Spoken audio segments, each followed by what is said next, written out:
Vamos falar sobre um processo psicoterapêutico bem-sucedido. Será que é possível ter uma medição para isso? A primeira vez que eu vi isso, né, sobre essa possibilidade, eu fiquei bem intrigada, bem curiosa, e eu quero trazer essa reflexão aqui. Que pesquisa é essa? De onde ela surgiu? Como surgiu? Então vamos chegando. Boa tarde, Fernanda. Deixa eu colocar aqui um boa tarde no chat, como sempre. Vocês podem ir colocando também aqui de onde vocês estão falando. Adoro sempre de convidar a gente se imaginar numa sala, numa roda de conhecimento, numa roda de aprendizado, de crescimento, para que a gente possa se apoiar, para que a gente possa crescer juntos. E esse tema é realmente encantador. De que maneira o senhor Eugene Gendlin, boa tarde, Sônia, traz essa grande descoberta sobre os processos psicoterapêuticos bem-sucedidos, e desse lugar surge a focalização, né? O método que ele desenvolveu. Tem uma frase que atribuem ao Einstein, né? E a gente nunca sabe porque sempre falam que é o Einstein, que diz assim: não são as respostas que movem o mundo, são as perguntas. E eu acredito muito nisso, né? São as perguntas. E o Dr. Eugene Gendlin se debruçou sobre essas perguntas. Sobre essas perguntas, o que torna um processo psicoterapêutico bem-sucedido.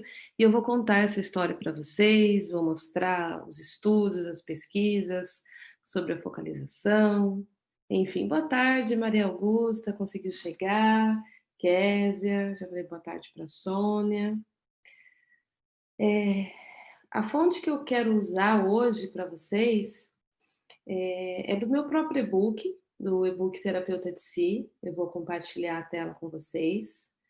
Para aqueles de vocês que não tiverem o e-book ainda, eu vou deixar aqui o link para baixar, mas eu vou mostrar aqui de que lugar que eu estou tirando, porque a história da pesquisa, né, ela é muito emblemática, e a maneira como eu ouvi ela, através da doutora Anne Weiser Cornell, dos cursos que eu fiz com ela, eu achei muito inspiradora, e a maneira que eu quero contar, e também está escrita no meu e-book. Então, eu quero compartilhar. Boa tarde, Saulo. Boa tarde, Rosana. Eu quero compartilhar e depois compartilhar alguns links do Foxing Institute sobre tem mais de 80 estudos a respeito da focalização e da sua eficácia. Mas antes de chegar na focalização, eu gostaria que a gente ficasse na pesquisa. Então, eu quero começar falando um pouquinho disso, da pesquisa, que ela também está descrita no livro que eu falei para vocês na última aula, só para lembrar. O livro é esse aqui, né? Focalização, uma via de acesso à sabedoria corporal. Então, vamos lá. Eu quero compartilhar o e-book. Vamos lá. Compartilhar a tela. Vamos ver como é que aparece. Deixa eu me tirar. Deixa eu só mostrar a carinha dele para vocês. Esse é o e-book Terapeuta de Si. Ele conta essa minha trajetória, e principalmente da focalização. E aqui, a focalização, um novo relacionamento com o que é sentido. A gente vai entrar na história da pesquisa. Então, vamos lá. Tchururu.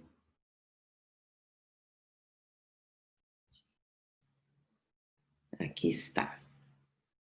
Aqui está. Tarará. Focalização, novo relacionamento com o que é sentido, né? Eu conto exatamente essa história aqui. No final, parafraseando Renato Russo, começa esse capítulo, né? Quem um dia irá dizer que existe razão nas coisas feitas pelo coração? e quem irá dizer que não existe razão. Então, para fazer fraseando Renato Russo, gente, eu começo esse capítulo, reconhecendo e honrando essa sabedoria interna que me guiou e me provocou a continuar minha busca, reconheço também que foi essa mesma sabedoria que me disse em alto bom som, você encontrou. Foi no final do meu primeiro treinamento com a doutora Iane Weiser Cornell, a gente também vai falar dela nas próximas lives. Percebi que essa voz que eu estou me referindo ao longo dos capítulos anteriores, não vinha só da minha cabeça, vinha de todo o meu corpo, e mais especificamente do meu peito e do meu coração. Foi assim que comecei minha jornada de entender a conversa mente-corpo, ou razão e emoção, o diálogo com o corpo que a gente falou nas primeiras lives que a focalização proporciona. Embora tudo esteja dentro de um mesmo corpo, que é a integralidade, promover a comunicação entre as instâncias desse todo é que nos dá a vivência do todo. Mas vamos compreender isso melhor durante a jornada. Aí aqui eu falo um pouquinho das guerras internas.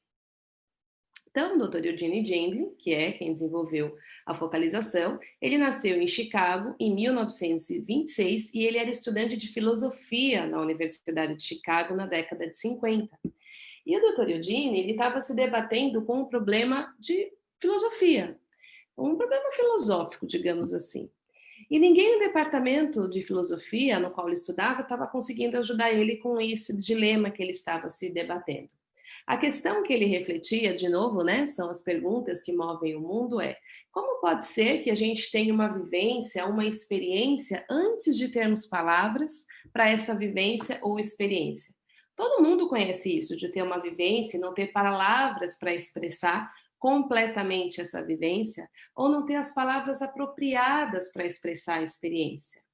E se a gente pensar, acreditar que os nossos pensamentos causam a nossa experiência, que primeiro vêm os pensamentos e depois vem a experiência, a gente pode dar uma segunda olhada nisso e perceber que as experiências, há experiência pelas quais não há palavras, não há pensamentos que vieram antes. Uma experiência conhecida disso é quando você está ali tentando expressar uma vivência importante que você teve para uma outra pessoa e a pessoa diz que não entendeu. E aí então você tenta de novo, de outra forma, e volta para o significado daquilo que você está tentando explicar, até que você encontra uma maneira de dizer isso. Então não importa o que sentimos ou pensamos, nós conseguimos encontrar outra maneira de dizer. Então, esse é um exemplo da filosofia a partir do qual a focalização se desenvolveu. A base é que há uma dimensão da nossa experiência, da vivência em nós que é real, que tem o seu próprio sentido, e há também uma dimensão que é mais que as palavras, que está além, que está implícita. Pois bem, dentro desse contexto, o nosso personagem principal, né, o jovem Eugene, estava se debatendo com essa questão filosófica de como é que podemos ter uma experiência, uma vivência que não vem das palavras, que podemos não ter palavras para expressá-la, e ele não estava encontrando ajuda ou respostas no departamento de filosofia. Então, ele ouviu que alguém na área de psicologia poderia ajudá-lo. E nessa época, na Universidade de Chicago, havia nada mais nem menos que Carl Rogers. Só Carl Rogers, né? Que é um faixa preta, digamos assim, criador da terceira força da psicologia, da abordagem centrada na pessoa. Tem um livro dele, que é A Pessoa como Centro, que ele também fala sobre essa pesquisa com o Eugene Gendlin. Então, nesse departamento de psicologia, sob a orientação do Carl Rogers, havia grupos onde as pessoas estavam tendo vivências e encontrando formas de colocá-las em palavras. Uma sincronicidade perfeita, né? Porque, deixa eu aumentar eu aqui para não ficar tão, não sei se em mim,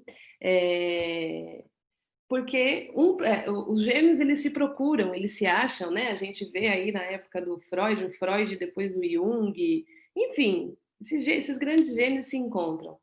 Então, Eugene entrou para o programa do departamento de psicologia, embora ele tenha permanecido sempre como aluno, né, da filosofia, e formou uma parceria com o Carl Rogers, e dessa parceria surgiu a pesquisa que o levou à focalização.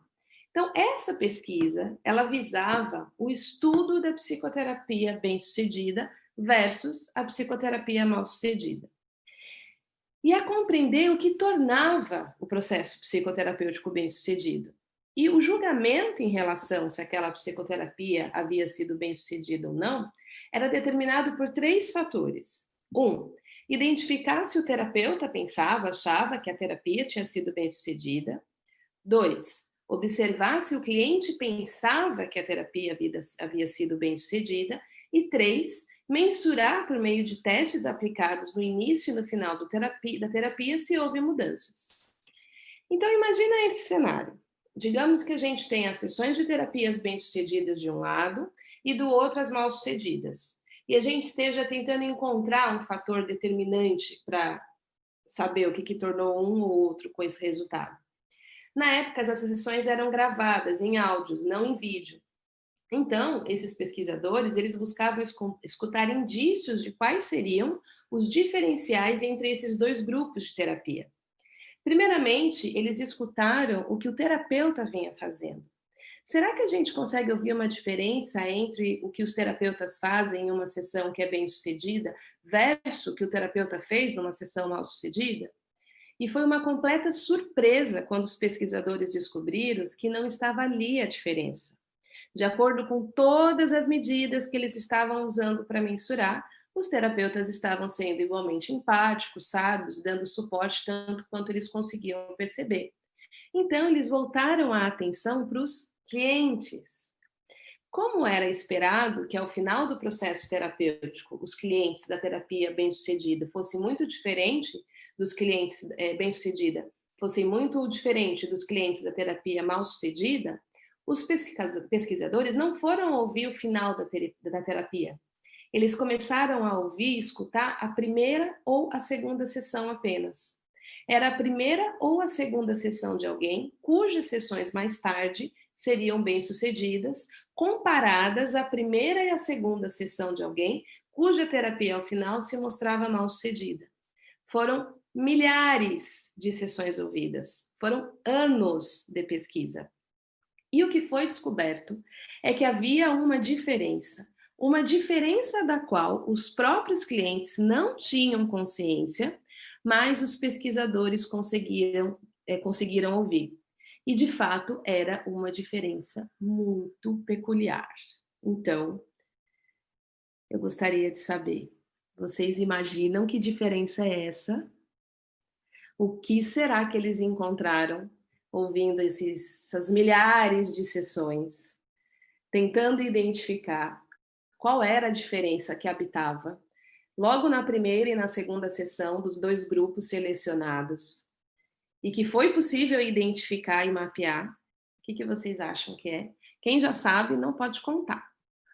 Vão colocando aí no chat. Deixa eu dar boa tarde para quem chegou. Virgínia, Wanda, Lourdes, Manuela. Já acho que eu dei boa tarde para o Saulo. O Rodrigo já colocou o link do e-book, se depois vocês quiserem baixar. Então, vamos voltar para a nossa história, já que eu já deixei vocês curiosas e curiosos. O que vocês imaginam que é? Coloque aí para saber se vocês acertam. Que diferença peculiar era essa? Voltando aqui. Foi identificado na primeira e segunda sessões com aqueles clientes que mais tarde seriam bem-sucedidos em seu processo, que havia alguns momentos que quando eles ficavam desarticulados, a pessoa parava de falar tão rapidamente e começava a ficar meio que caçando palavras, buscando palavras que descreveriam a sua vivência naquele exato momento. Nas gravações, você ouviria algo do tipo: não sei exatamente como dizer isso, tá bem aqui. E dá para identificar, mesmo que haja apenas o áudio, quando a pessoa fala está bem aqui, um tipo de gesto apontando para o corpo, ou mesmo dizendo na minha garganta, no meu estômago, no meu peito. Essas características da vivência no exato momento, a dificuldade de colocar em palavras, um tipo de procura, eu não sei exatamente como dizer isso, um tipo de interrupção no fluxo de histórias e pensamentos, e essa referência ao corpo foram identificados na primeira ou segunda sessões dos clientes que estavam no grupo das pessoas com terapia bem-sucedida. 100%. Os clientes que faziam isso espontaneamente, sem que fossem convidados pelo terapeuta, seriam aqueles bem-sucedidos na terapia, em contraste àqueles que terminaram não tendo uma terapia bem-sucedida. Quando as pesquisas mostraram que os clientes de terapia bem-sucedido tinham essa forma de se relacionar com a questão que traziam para o processo terapêutico, que a diferença era a presença dessa habilidade, Eugene Gengli decidiu que ele deveria ser capaz de ensinar a aprender essa habilidade de forma que todos os clientes pudessem ter uma psicoterapia bem-sucedida. E aí eu continuo aqui dissertando sobre a focalização, então esse é o trecho do e-book que eu queria mostrar para vocês, que conta da pesquisa. Quem não tem ainda, está liberado aí para baixar. E aí, retornando aqui, então, o Dr. Eugene Gengli conseguiu, né, através desses anos de pesquisa, vendo milhares de sessões, identificar que havia uma habilidade-chave que aparecia na primeira ou segunda sessões, em 100% das sessões do grupo de processos terapêuticos bem-sucedidos. E que essa habilidade se tratava de um ato interno crucial, uma forma de se relacionar com a questão que o cliente trazia.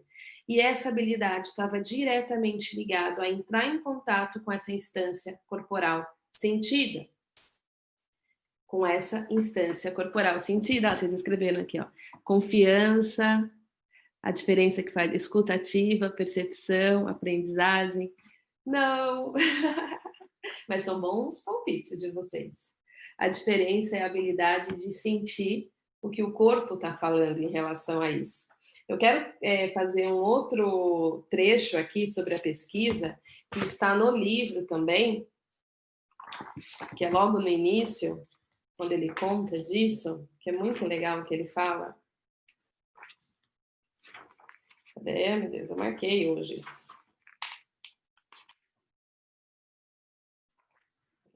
Cadê? Durante os últimos 15 anos na Universidade de Chicago e em outros lugares, um grupo de colegas e eu estudamos algumas perguntas que a maioria não gosta muito de dizer em voz alta, porque a terapia não tem sucesso com mais frequência, porque quase sempre ela não faz uma diferença verdadeira na vida das pessoas. Nos casos mais raros, em que ela é bem-sucedida, o que os pacientes e os terapeutas fizeram e o que a maioria não consegue fazer. Então, essa é uma escrita do Dr. Eugene Gengli. Em busca de respostas, estudamos muitas modalidades de terapia, dos métodos clássicos aos recentes. Analisamos literalmente milhares de sessões de terapeuta e clientes gravadas em fita. Nossa série de estudos levou a várias descobertas, e algumas bastante diferentes do que nós e a maioria dos outros terapeutas esperávamos. Em primeiro lugar, descobrimos que o paciente bem-sucedido, aquele que mostra uma mudança real e visível em testes psicológicos e na vida, pode ser identificado com grande facilidade nas gravações de sessões de terapia. O que esses pacientes fazem na terapia é diferente do que os outros fazem. E é tão fácil de apontar a diferença que, depois de definida, podemos explicá-la a estudantes sem experiências e eles também se tornam capazes de distinguir pacientes bem-sucedidos e outros. E qual é a diferença crucial? Qual é a diferença crucial? Percebemos que não é a técnica. As diferentes metodologias da terapia parecem influenciar surpreendentemente pouco. E a diferença também não se encontra nos temas que os clientes abordam. A diferença está no modo de falar, e isso é apenas um sinal externo da diferença real, que é o que os pacientes bem-sucedidos fazem a si mesmos. E aí ele fala, né, da intenção do livro, etc, etc, etc. Cadê?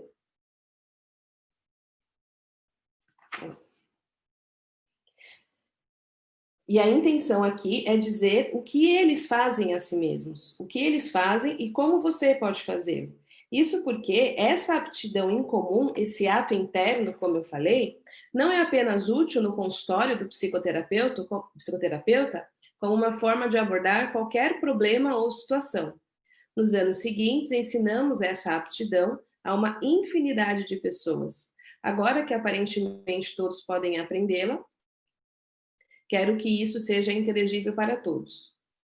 A aptidão que observamos e definimos não serve apenas para os problemas. Entre o que as conhecem, ela se torna uma fonte interna que é consultada muitas vezes por dia. E eu uso nesse momento para escrever esse livro. A aptidão que estou prestes a revelar chama-se focalização. Eu vou mostrar como descobrir e mudar o que na sua vida está estagnado, limitado, travado e desalentado. E você terá a capacidade de mudar, de viver com uma profundidade além daquela de seus pensamentos e sentimentos. Um dos fatos que mais nos perturbaram em nossa pesquisa foi que os pacientes capazes desse ato interno crucial podiam ser identificados nas primeiras sessões terapêuticas. Vimos que podíamos prever o sucesso ou o fracasso desde o início, apenas analisando as primeiras entrevistas. Isso aqui que eu acho incrível.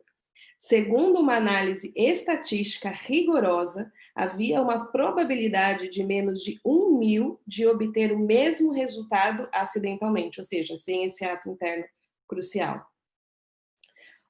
E aí ele fala, né, hoje sabemos ensinar a focalização, que é esse diálogo mente-corpo. Então, tá aí.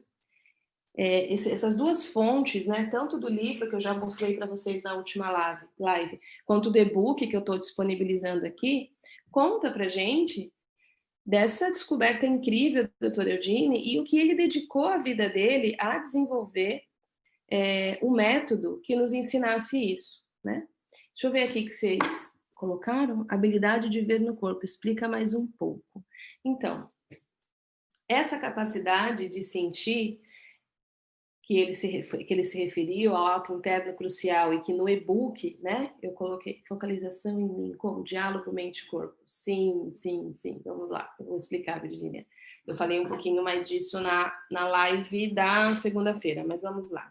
Então, quando a pessoa, o que eles identificaram? Quando a pessoa trazia uma questão que geralmente ela está falando, mentalizando, racionalizando, explicando, em alguns momentos, o paciente parava para sentir o que vinha de dentro de si em relação àquilo, que tentava encontrar as palavras que melhor encaixavam com o que ele estava sentindo, percebendo. Os pacientes que tinham essa atitude de trazer uma referência do presente, do momento atual, de como o corpo se sentia em relação àquilo, eram os pacientes que estavam no grupo da psicoterapia bem-sucedida.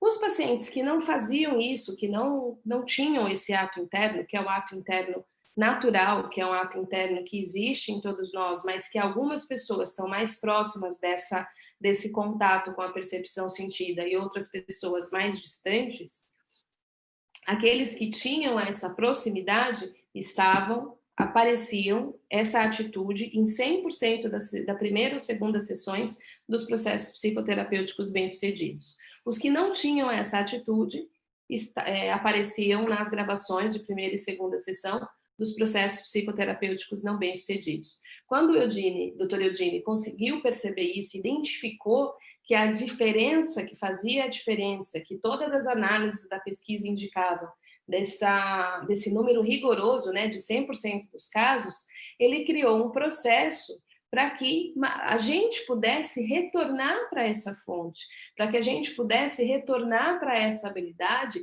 de checar com a experiência sentida o que é aquilo que está sendo experimentado como desconforto, que está sendo experimentado como queixa, que tem ali o corpo não encaixado, tentando falar alguma coisa, está tentando nos dizer. E é desse lugar que surge a focalização. A focalização é muito conhecida no mundo, né? O Dr. Eugene James, ele recebeu 5 prêmios da Associação Americana de Psicologia pela contribuição dele à psicoterapia experiencial. É reconhecido, né, por toda a escola da abordagem centrada na pessoa, desenvolvida pelo Carl Rogers, e toda essa dedicação do Dr. Eugene do desenvolvimento da focalização, criou no mundo, né, uma comunidade de focalizadores hoje, que tem para mais de 1 milhão, o livro dele com mais de 500 mil cópias, hoje já deve estar mais que isso. No livro mesmo, esse livro que eu tenho aqui, que acho que é de 2012, estava como 400 mil exemplares, são conhecida em mais de 40 países, 17 idiomas traduzidos, né? E ainda pouco conhecida no Brasil. Cada vez mais, porém ainda pouco conhecida. Então, essa conversa com o corpo é a focalização. A focalização é o método, o desdobramento metodológico que vem dessa pesquisa e dessa filosofia que busca encontrar essa conversa com o que é implícito em nós. Porém, esse diálogo, essa conversa, não é a conversa que tem a intenção de virar para algo em nós que está doendo, que está desconfortável e dizer para aquilo, você não pode se sentir assim, você tem que ser diferente. É uma conversa, é um diálogo muito mais voltado para ouvir o que está tentando chegar de mensagem através daquele desconforto. Então, quando a gente sabe que existe naquela fala do corpo, que é uma fala própria, é uma fala que vem de sensações, é uma fala que vem de imagens, é uma fala que vem de símbolos, um idioma diferenciado, e a gente, como terapeuta, consegue refletir de volta para o cliente aquilo que está sendo experienciado naquele momento, aquilo começa a se desdobrar e a se abrir, e aí o processo começa a avançar. É isso que a pesquisa dele demonstra, e tem mais de 80 estudos que eu vou compartilhar com vocês agora, mostrando a eficácia da inclusão da focalização no processo psicoterapêutico. A focalização, ela é uma potência em si mesmo e ela é o motor turbo, né, das diversas técnicas psicoterapêuticas, quando você inclui essa atenção à fala do corpo, da fala, da sensação, da percepção sentida que existe em relação àquela questão. Então, eu vou mostrar aqui a pesquisa. A Késia fez uma pergunta aqui enquanto está abrindo. É possível usar com a terapia cognitivo-comportamental? Késia, eu tenho algumas alunas da psicoterapia cognitivo-comportamental. Uma é a Fernanda Martinelli, a outra é a Alcimere. Inclusive, eu vou fazer uma live com a Alcimere na semana que vem. E elas têm feito um mix bem interessante, incluindo essa conversa com o corpo dentro do processo. Sim, então eu digo que sim. Maria Stephanie, a focalização seria então um diálogo mente-corpo, e as pessoas com mais sucesso psicoterapêutico seriam as que conseguem ter melhor essa percepção. Bingo, Maria Stephanie, isso, eu só trocaria a ordem, a focalização seria então um diálogo corpo-mente, não mente-corpo. É o corpo falando e a mente entendendo, a mente conseguindo compreender o que chega através da percepção sentida. Eu quero dar, antes de eu mostrar os estudos, eu quero dar um exemplo prático, para isso que eu estou falando, não ficar muito no teórico, e a gente poder, no livro ele conta alguns exemplos disso, né, para contextualizar o que ele está falando. E eu quero trazer aqui um.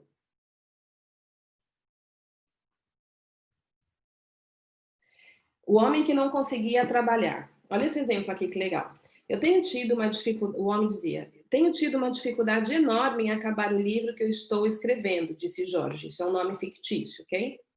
E por que sou obrigado a escrever? Aí ele, entre aspas, é porque sou obrigado a escrevê-lo. Se não fosse, eu conseguiria escrevê-lo. Mas desse jeito, fico sentado e me sinto paralisado, assim, desligado. Parece que eu não consigo ligar o meu cérebro. Só fico sentado olhando para a janela, não consigo escrever. Se surge uma ideia, digo para mim algo como: ótimo, Jorge, que bom que você teve uma ideia. E então eu sinto vontade de ler um romance de suspense. Ou seja, a queixa do Jorge, né, pro Eugene, é que ele não conseguia escrever, e ele já sabia, né, racionalmente, que ele não conseguia escrever porque ele estava sendo obrigado a escrever. Então ele ficava ali sentado, se sentindo paralisado, desligado, não conseguindo ligar o cérebro, fica sentado olhando pela janela sem conseguir escrever. Então essa é a queixa. Aí o doutor Eugene diz para ele: ok, Jorge, como é essa sensação física de paralisado, desligado-se? Concentre-se nela. Jorge fica em silêncio por cerca de 1 minuto, sentado, de olhos fechados, ia dizer algo, mas parou. É uma sensação de não... Evidentemente, sentir alguma coisa e tentava transformá-la em palavras. As palavras estavam vindo, todavia, comparadas com a sensação, não eram as corretas, não estavam encaixando, em outras palavras, então não mudaram nada. De repente, o Jorge a descobriu. Aí falou, desprezo, exclamação. Ele repetiu a palavra, experimentando de novo em relação à sensação, aprovando. É como se o livro não fosse o mundo verdadeiro, então está só na minha cabeça. Jorge é professor universitário, ele tem fama de se dedicar mais aos alunos do que a maioria dos professores. Ele continuou, é isso, essa sensação de desprezo, é como se tudo que eu fizesse fosse uma porcaria. O trabalho intelectual não existe no mundo cotidiano, ele está dentro de nós, como se nada estivesse acontecendo.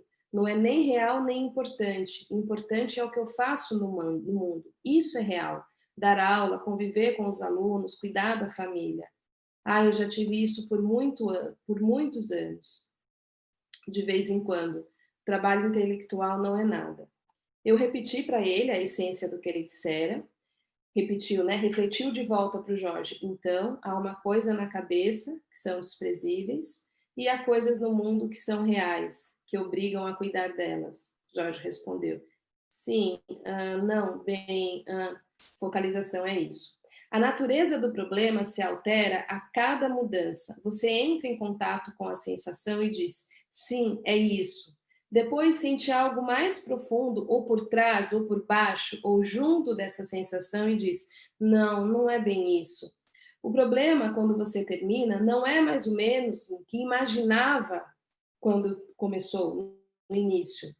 A percepção sentida do problema muda. E o Dr. Eugênio chama isso de felt sense, a gente vai falar do felt sense na sexta. Jorge ficou em silêncio por mais alguns instantes, focalizando, concentrando-se, então disse, outra coisa. É maluco, é paradoxal. Estar no mundo, cuidar das coisas, não é mesmo o meu lado mais importante. Cuidar das coisas, ensinar, ganhar o meu salário, não é o principal para mim. Eu sempre dou um jeito de me livrar disso e voltar a escrever o meu livro. Não faz sentido, não é mesmo? Escrever é desprezível porque está tudo na minha cabeça, mas continua sendo o principal, a coisa que mais quero fazer. Eu refleti de volta para ele e coloquei o convite. Qual a sensação física, vaga, quando você diz a coisa que eu mais quero fazer? Jorge respondeu, é como se tivesse de escrever. Isso domina a minha vida. Seria terrível se eu não escrevesse, mesmo tendo toda essa sensação. E eu disse, tudo bem, volte a essa sensação e diga, certo, seria terrível não escrever. Depois pergunte, qual é o sentido exato de terrível? Jorge aceita as suas sensações, mas não bate. Jorge disse que seria terrível. Ainda não sabemos o que havia de terrível. Para ser descoberta, para que aquilo que se sentia terrível mudasse, a sensação física vaga de tudo que dizia a respeito, teve que se formar para ele. Jorge focalizou essa característica e disse, seria terrível não escrever. Se eu não escrevesse, seria um fracasso, um parasita, algo assim, um playboy. Um playboy. Ok. Então, fica com essa sensação. Agora pergunte-se o que isso significa. Jorge ficou em silêncio e disse, uau, parece que é até imoral. Não realiza um trabalho sério. Uau! Jorge deu um suspiro profundo. E dali ele descobriu o que estava por trás. E aí, enfim, ele continua contando a história, que isso tinha a ver com algo que ele tinha vivido. Ou seja, é como uma casca de cebola que, à medida que você vai se concentrando para além do que você sabe, para além do que é racional, aquilo que você explica, e você vai sentindo e encaixando as palavras, aquilo vai se abrindo e já vai mudando, porque você vai sentindo um alívio de entendimento, um alívio de clareza, onde isso, agora eu estou entendendo por que eu estou me sentindo tão mal, está tão claro agora.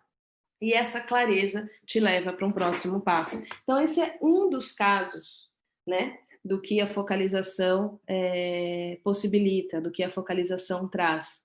O Saulo está dizendo, focalização é algo sutil no sentido da ação, ou seja, algo que projeta no sentido da alma. Se a gente entender a alma como essa consciência, né, o Jung também usava essa palavra, essa consciência que nós temos, sim, nos leva para entrar em contato com o mais, com o que está implícito, com aquilo que eu não sei. E quando você chega num consultório, por exemplo, e diz, eu estou me sentindo mal com o meu trabalho. E a gente, muitas vezes, vai investigar quais são as razões que faz com que eu esteja me sentindo mal. Porém, o sentir mal está bem ali, bem agora. Tem uma sensação no meu corpo que está se sentindo mal. Tem ou um aperto no meu estômago, ou no meu peito, ou na minha garganta, ou um peso nos meus ombros. Tem algo real, presente, aqui agora acontecendo, que não é sobre o porquê eu estou me sentindo mal, mas que se eu colocar a minha atenção, se eu levar a minha atenção para essa sensação, ela vai me contar o que realmente está acontecendo, o que de fato tá fora do lugar, digamos assim. E à medida que você sente e dá atenção, esses desdobramentos levam para esse alívio e para esse próximo passo. Virgínia está perguntando, Eugênie fez o foco do foco? Eu não entendi a pergunta, Virgínia. Foco do foco? Não entendi o que ele quer dizer foco do foco.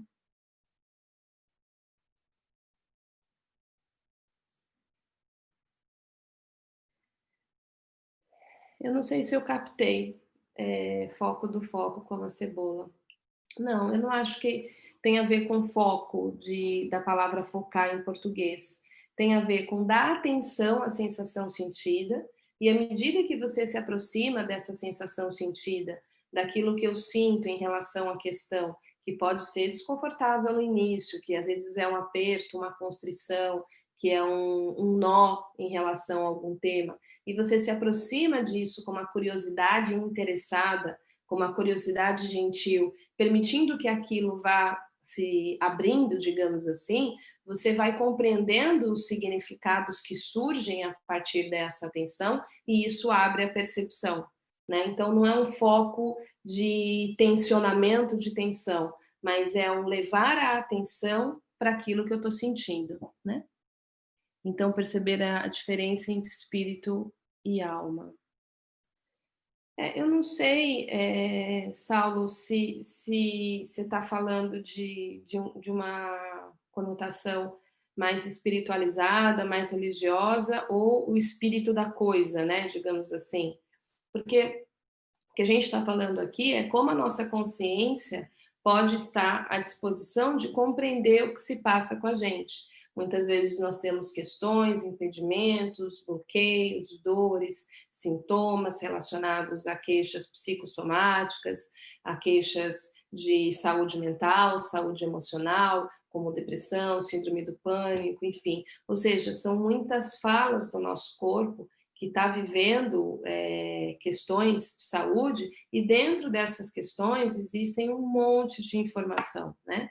Então, quando a gente começa a incluir essa conversa com o corpo, a gente vai entendendo como o nosso corpo está organizado, aquilo que ele está impedido e quais são os passos que ele está buscando encontrar, quais são os passos que ele está buscando dar para sair daquilo e voltar para o seu fluxo de vida. Né? O Dr. Eugênie sempre dizia, tudo que está vivo pressupõe o próximo passo. A doutora Anne Weiser Cornell sempre diz, a vida sempre está em direção a mais vida. Então, quando existe algo desconfortável em mim, significa que aquilo em mim não está conseguindo chegar nessa mais vida, não está conseguindo ir adiante, existe um ponto de parada.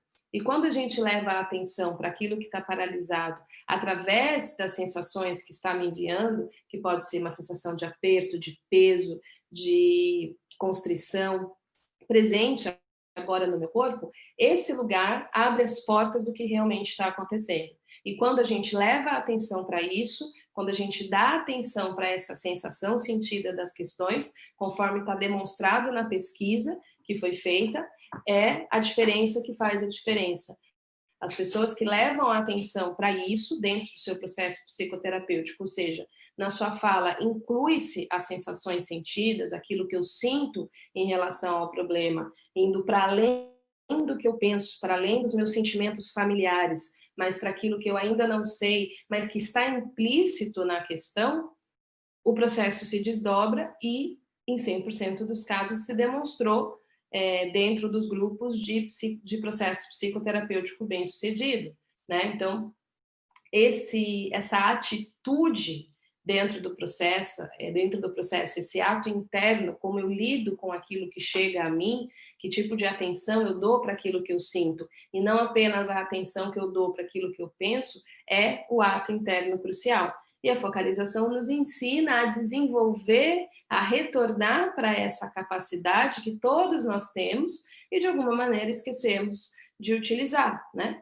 Então a gente está cada vez mais distante do nosso corpo, cada vez menos dando atenção para como o nosso corpo fala, como é essa percepção sentida que existe. E por isso que o Dr. Edine fala, né? A focalização não é algo criado, é algo revelado. Eu descobri e tentei trazer palavras de processo para que todos pudessem trilhar esse processo, trilhar esses passos para reconectar com essa sabedoria corporal que existe em todos nós, né? O corpo como uma grande fonte de respostas e informação através daquilo que sentimos e não apenas através daquilo que pensamos, né? Os 6 passos que ele desenvolveu, quais são? São 6 passos que ele desenvolveu, vou mostrar aqui agora para vocês, e também está descrito no livro, né? Deixa eu compartilhar o que eu separei aqui para mostrar para vocês. O The Fox Institute, que é o Instituto Internacional que ele fundou. Cadê compartilhar tela? Nesse link aqui, previewsfocusing.org/português-html, você encontra uma demonstração para ver um pouquinho dessa fala que a gente falou. Nesse site aqui,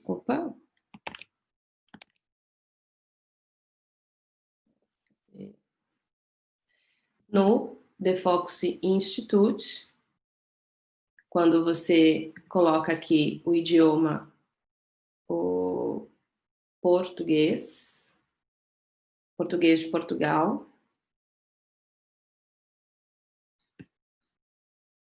você encontra aqui também os 6 passos. Lembrando que o site é em inglês, está aparecendo aqui em português porque eu alterei para o português, ok? Então, ele está todinho aqui, bem bonitinho. Os 6 passos e a demonstração. Ok? E o que eu queria também mostrar nesse outro link são os estudos que eu disse agora há pouco, né? Que são mais de 80 estudos sobre a eficácia da focalização dentro do processo psicoterapêutico, dentro do processo psicoterapêutico. Então, o Felt-Sense, que é a percepção sentida, como o corpo é sábio, o ir adiante, né? O que implica os próximos passos da vida que segue adiante, a mudança, Felt-Shift, né? A mudança de percepção quando a gente encontra essa percepção no corpo, focalização e processo experiencial definido e mensurando o processo e suas variáveis, enfim, tá tudo aqui.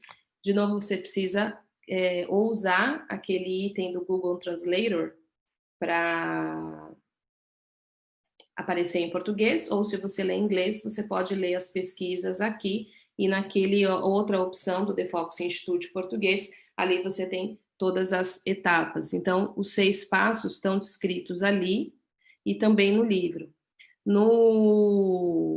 Resumidamente aqui para vocês, Resumidamente aqui para vocês, os 6 passos, eles são, primeiro, clareando o espaço, que é quando você abre o espaço, deixando meio que ao lado aquilo que você acha que sabe, que você entende, que você já pensa, que você já tem explicações sobre aquilo que desafia. Você leva a atenção para a percepção sentida, para que a experiência sentida possa se formar.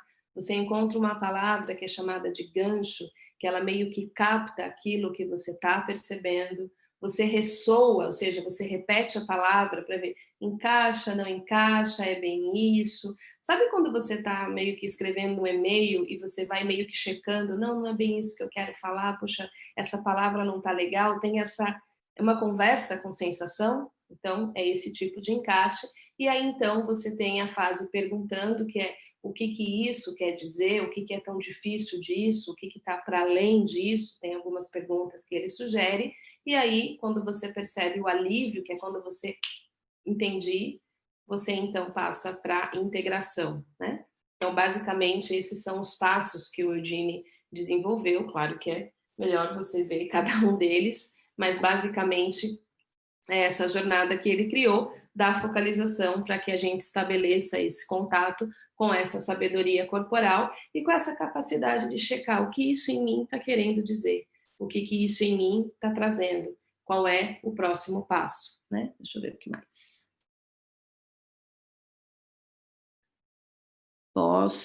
Vou escrever aqui o site.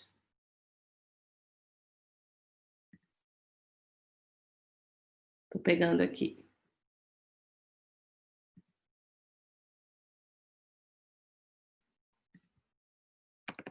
Focusing Institute. É bem facinho, é focusing.org.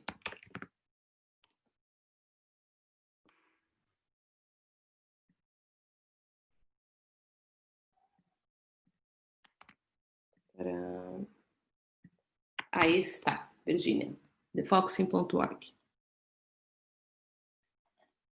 A Kézia está perguntando, seria então se permitir sentir a sensação ruim e se questionar a respeito dessa sem negar sua existência? Bingo de novo, Kézia. Muito bom. Estão captando a essência da coisa. Sim. Sentir o que sentimos é o caminho de abertura para esse implícito e para essa conversa, né? Ao invés de negar, ao invés de brigar, e mais do que questionar é abrir os ouvidos, né? A escuta ativa para dentro. O Eugene tem uma fala maravilhosa que ele fala do o cliente interno, né? A mesma escuta ativa que a gente faz para o nosso cliente, essa escuta empática, que procura ver com os olhos do cliente, a gente usa essas mesmas habilidades de empatia profunda. Esse é um outro fator determinante de processo psicoterapêutico bem-sucedido que aparece muito no livro do Carl Rogers, A Pessoa como Centro, que é você entrar em contato como aquilo vive em mim a partir do seu próprio ponto de vista e não a partir do que eu acho que aquilo é, né? Porque muitas vezes a gente fica pensando sobre o que e não chega a lugar nenhum, né? Tem um outro exemplo muito legal aqui. Essa percepção sentida, essa habilidade de entrar em contato com essa sensação que existe por trás daquilo que a gente está vivendo, o Dr. Eugene deu o nome de felt sense, né? Percepção sentida, sentido, sentido, são meio que traduções livres do português que mais se aproximam dessa expressão, mas foi um nome criado pelo Dr. Eugene Jengling para dar nome para essa sensação corporal que acompanha aquilo que vivemos, né? E a gente vai falar disso na live de sexta-feira agora. Eu quero entrar porque o ato interno crucial é a formação dessa percepção sentida e do felt sense, né? Então, é legal entender ele, porque a gente focaliza para encontrar o felt sense, né? A Maria Stefanini está perguntando, e como lidar com essa sensação ruim? Eu vou te vou te responder através de outro exemplo. Pode ser Maria? É Maria não, desculpa, Mara. Mara de Cecília está precisando de óculos. Mara Stefanini. Ó, cliente fictício, Fábio. O homem que se sentia deslocado. Fábio, como eu chamarei, sentia quase sempre um nó no estômago, uma tensão que nunca passava. Então, vamos colocar como exemplo, Mara, da sensação ruim, essa tensão que nunca passava. O nó no estômago piorava em determinados dias. Ficou pior no primeiro dia em que Fábio realmente conseguiu fazer a focalização. O dia começara mal, ele discutiu com o chefe. Fábio era um sujeito interessante, que trabalhava como gerente de vendas de uma indústria. A empresa não ia tão bem quanto antes. Fábio acreditava que poderia dar um jeito nisso, reorganizando as pessoas de vendas, e tinha traçado um plano detalhado para atingir os objetivos. Isso o fez se sentir mais criativo no trabalho. O plano previa uma mudança drástica nas diretrizes de venda da companhia, e as mudanças propostas levaram Fábio a discutir com seu chefe. Os resquícios emocionais da discussão se instalaram no estômago de Fábio e lá ficaram o dia inteiro. Quem que nunca passou por isso, hein, gente? Você brigou com alguém, tá com uma questão e fica com aquilo remoendo, por mais que você tenta fazer 1 milhão de coisas, aquilo tá lá presente. Naquela noite, depois do trabalho, ele experimentou todos os artifícios conhecidos que não surtem efeito. Tentou dar uma bronca em si mesmo. Controle-se, você deixa as coisas insignificantes te irritarem, dê a volta por cima, fique tranquilo. Quem é que nunca tentou isso?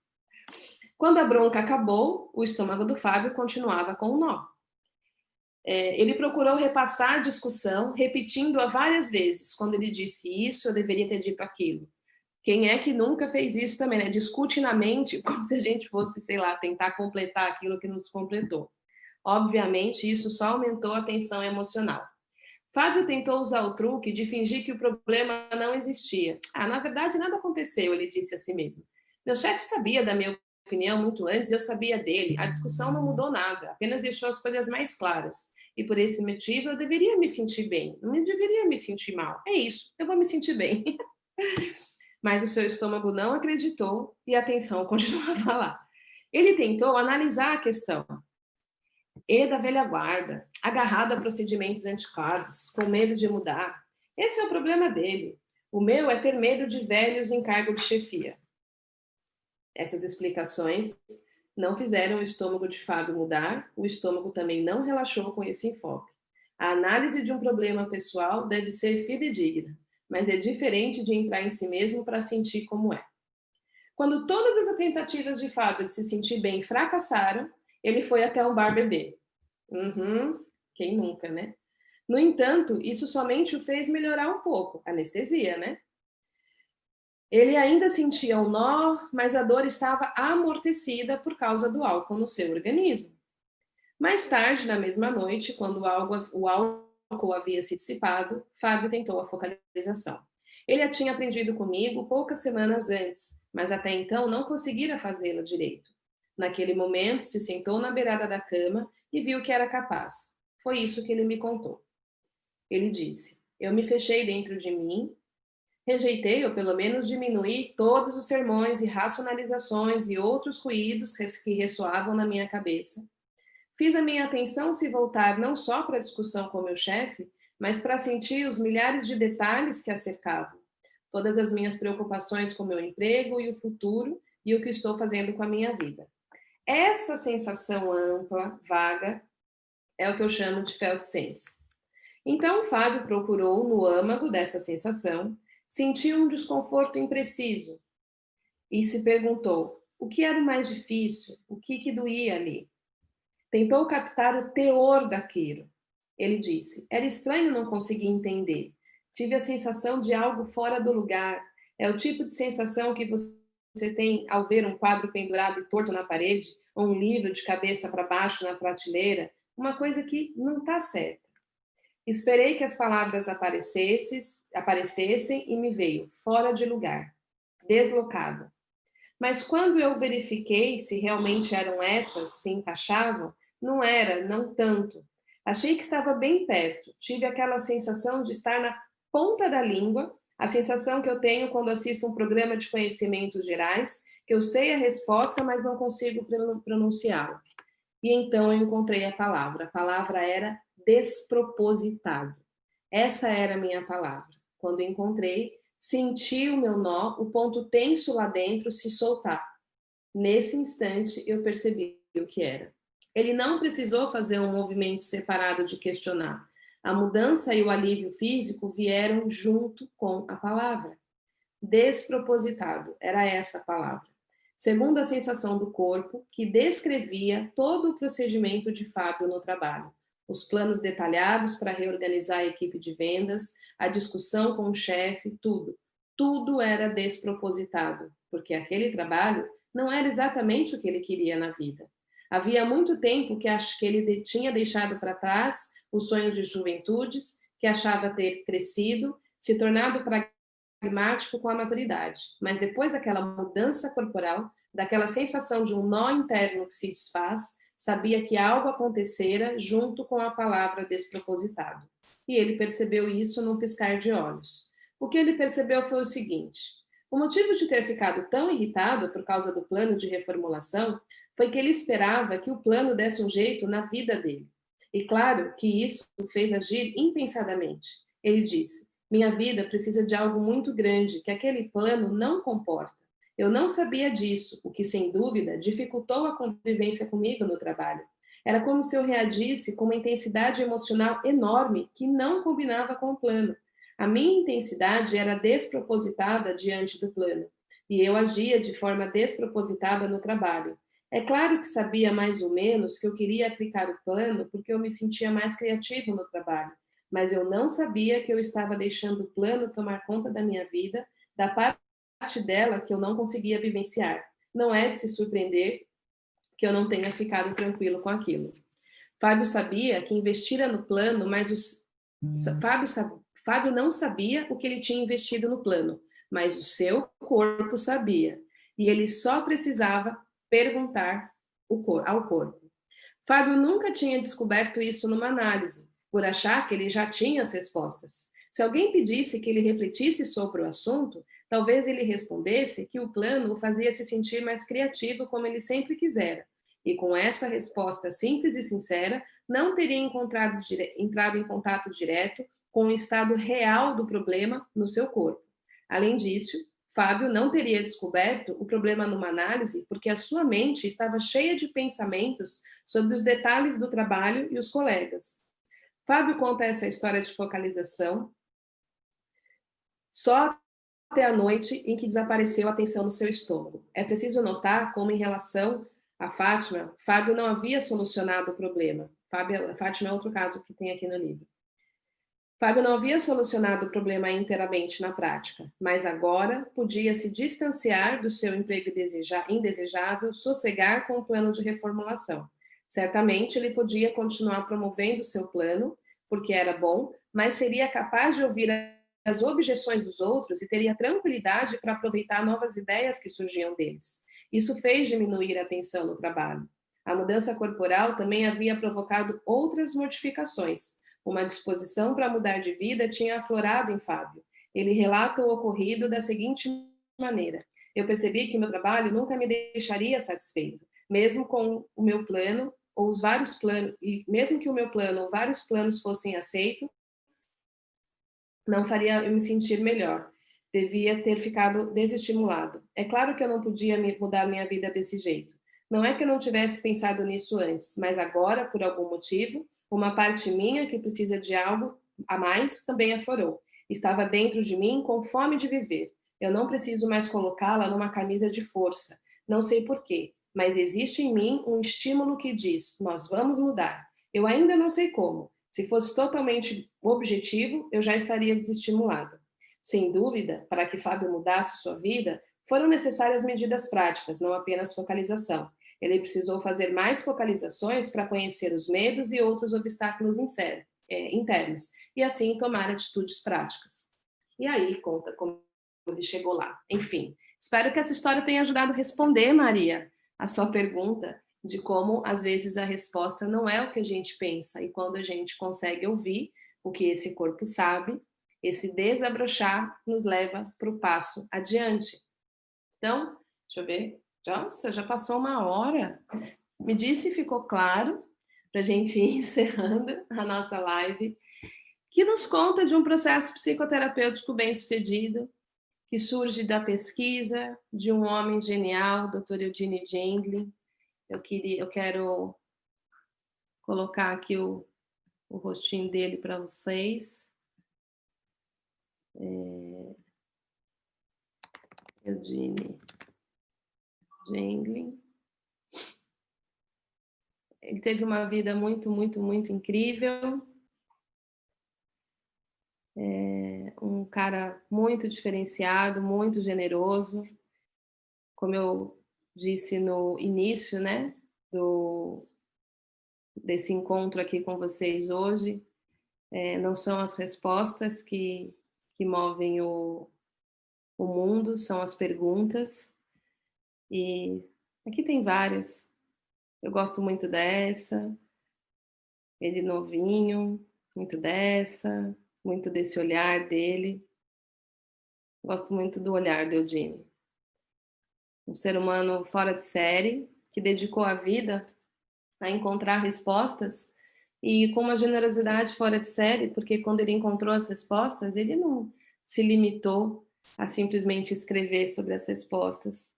Ele compreendeu que existia algo importante que ele tinha descoberto e quis criar passos para que todos pudessem se beneficiar da descoberta dele, para que todos pudessem encontrar essa sabedoria corporal, para que o maior número de processos de mudança ou processos de psicoterapia pudesse ser bem-sucedidos, né? E eu espero que vocês possam conhecer através da focalização o tesouro que existe em cada um de vocês e que pode chegar ao cliente de vocês através da conversa com o corpo, através do diálogo corpo-mente, porque existe muito em nós para além do que nós sabemos, muito em nós, muitos tesouros a serem descobertos e que está a um palmo de distância dos nossos ouvidos. Basta ouvir daqui para cá e não só tentar pensar sobre o que está acontecendo com a gente, certo? Deixa eu ver. Entendi. Obrigada, querida. Que bom que ficou claro. Queria também. Mara me diz também se ficou. Ah, Mara respondeu sim. Késia, Rosana. O que o Saulo está perguntando? Ah, Saulo, como você é aluno do Terapeuta de Si, você tem o e-book disponível na plataforma para baixar, tá bom? Se você não quiser baixar por aqui, você já é aluno do Terapeuta de Si, o Terapeuta de Si é um outro curso, está lá disponível. Enfim, gente, super obrigado por mais esse encontro. Nossa, minha rinite hoje está atacadíssima. Muito obrigado por esse encontro. Vamos falar do ato interno crucial na sexta, que é o Senhor Feltsense. Espero todos vocês aqui nessa maratona, nessa minissérie, nesse mergulho nas águas da focalização. Muito obrigada e até sexta, às 16 horas em ponto. Um beijo. O Rodrigo está deixando o link para vocês se cadastrarem no workshop. A resposta está no corpo. Quem quiser mergulhar nessas águas comigo, bora lá. Wanda, essa é a experiência somática. É uma grande. A experiência somática, quando o Peter. Eu vou trazer um vídeo do Peter Levine na sexta, falando do Eugene Gently, do Feltsense, tá? Vem na sexta que você vai adorar saber disso. Quando o Dr. Peter Levine estava desenvolvendo a experiência somática, ele trouxe o termo Feltsense para a técnica. Então, é um super casamento a experiência somática com a focalização. A gente brinca, né? Dentro dessa visão do corpo, o Eugene Gently é o avô, o Peter Levine é o pai. Então, se você quiser saber dessa história, vem na sexta que a gente vai falar dessa conversa com o corpo e a grande contribuição do Eugene Gently trazendo o Feltsense para todos os processos das terapias corporais. Muito legal. Deixa eu parar de falar. Vejo vocês sexta-feira.